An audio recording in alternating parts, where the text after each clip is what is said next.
Friends, welcome to spicy village. ഇത് നമുക്കൊരു healthy evening snack ഉണ്ടാക്കി നോക്കാം. ഗ്രീൻ എഗ് സ്പൈറൽ എന്ന സാധനം ഉണ്ടാക്കാൻ പോകുന്നത് പേര് കേൾക്കുന്ന പോലെ വലിയ സംഭവമൊന്നുമല്ല.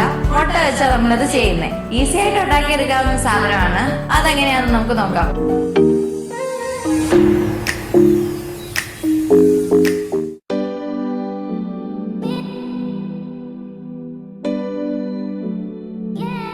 ആദ്യമേ നമ്മളൊരു ഗ്രീൻ കളർ റാപ്പറാണ് ഉണ്ടാക്കാൻ പോകുന്നത്. അതിലേക്ക് എഗ്ഗും കൂടെ വെച്ചാണ് ഗ്രീൻ എഗ് സ്പൈറൽ ഉണ്ടാക്കുന്നത്. അപ്പോൾ ഇനി അതിലേക്കുള്ള ഗ്രീൻ റാപ്പർ എങ്ങനെയാണ് ഉണ്ടാക്കുന്നതെന്ന് നമുക്ക് നോക്കാം. നമുക്ക് കുറച്ച് സാധനങ്ങളൊക്കെ അരച്ചെടുക്കണം. അതിനൊരു മിക്സിയുടെ ജാർ എടുക്കുക. അതിലേക്ക് 2 പച്ചമുളക്, ഒരു പിടി മല്ലിയില, 10-12 പുതിനയില.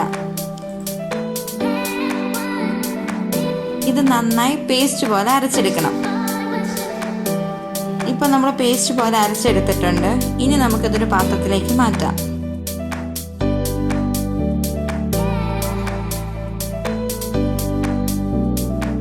ആവശ്യത്തിന് ഉപ്പ് ചേർക്കാം.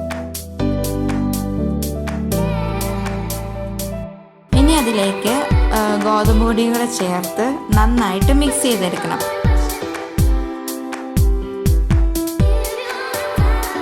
ചപ്പാത്തിയുടെ പരുവത്തിലായിരിക്കണം ഇത് മിക്സ് ചെയ്തെടുക്കാനായിട്ട്.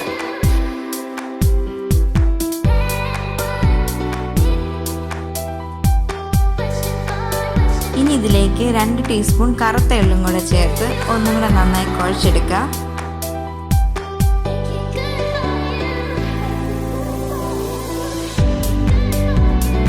ഇനി 2 ടീസ്പൂൺ ഓയിലും കൂടെ ചേർത്ത് നന്നായി വീണ്ടും കുഴച്ചെടുക്കുക. മാവ് റെഡി ആയിട്ടുണ്ട്. ഇനി ഇതുപോലെ ഉരുട്ടി ചപ്പാത്തിക്ക് പരത്തുന്ന പോലെ പരത്തിയെടുക്കണം.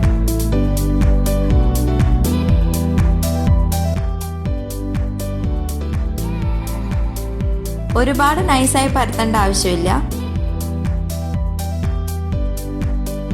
ഇതുപോലെ ആക്കി എടുത്താൽ മതി. ഇനി ഇതിൻ്റെ അകത്ത് വെക്കാനുള്ള മുട്ട പൊരിച്ചെടുക്കാം. ചൂടായ പാനിലേക്ക് കുറച്ച് എണ്ണ ഒഴിച്ച് സ്പ്രെഡ് ചെയ്യുക. ആവശ്യത്തിന് ഉപ്പും കുരുമുളക് പൊടി ഇട്ട് ബീറ്റ് ചെയ്ത് വെച്ച മുട്ട പാനിലേക്ക് ഒഴിക്കുക. പൊരിച്ചെടുക്കുക. ഇനി നമ്മൾ പരത്തി വെച്ച റാപ്പർ ചുട്ടെടുത്ത് ഒരു പാത്രത്തിലേക്ക് മാറ്റാം.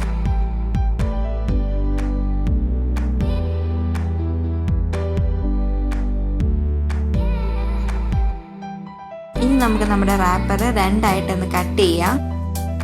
അതുപോലെ തന്നെ നമ്മൾ പൊരിച്ചു വെച്ചേക്കുന്ന മുട്ടയും കട്ട് ചെയ്തെടുക്കുക. ഇനി നമ്മുടെ റാപ്പർ വെക്കുക.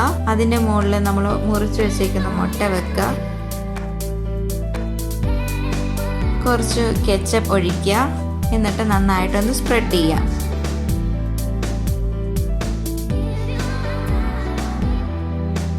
എന്നിട്ട് നമുക്ക് ഇതുപോലെ റോൾ ചെയ്തെടുക്കുക.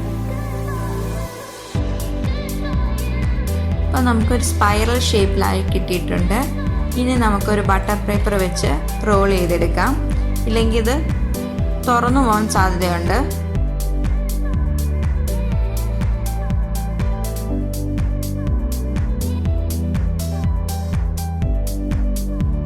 ഇപ്പം നമ്മുടെ എഗ് സ്പൈറൽ റെഡി ആയിട്ടുണ്ട്.